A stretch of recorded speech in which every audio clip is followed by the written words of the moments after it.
পাহাড় থেকে নিচে নেমে ঝিরি পথ ধরে আমরা ইয়ংখিয়ং পাড়ার দিকে এগিয়ে যাচ্ছি।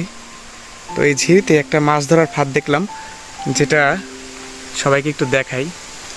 এই যে ঝিরির পানিটা এই দিক থেকে আসছে উপর থেকে, এবং এই পানিটা এই দিকে চলে গেছে, এটা হচ্ছে ডাউন স্ট্রিম।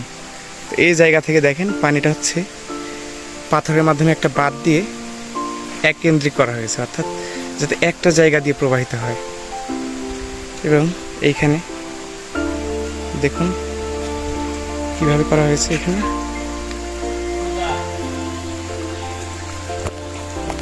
এই যে দেখুন, এটা ফাঁদ।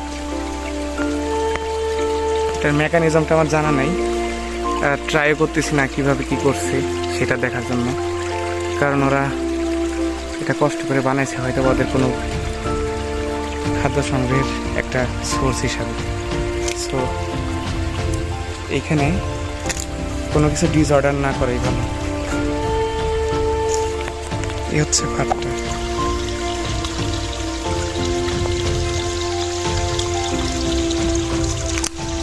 এভাবে কিন্তু বনে জঙ্গলেও আদিবাসীরা বিভিন্ন ধরনের ফাঁদ পেতে রাখে, যাতে তারা শিকার করে খাদ্যের যোগান করতে পারে।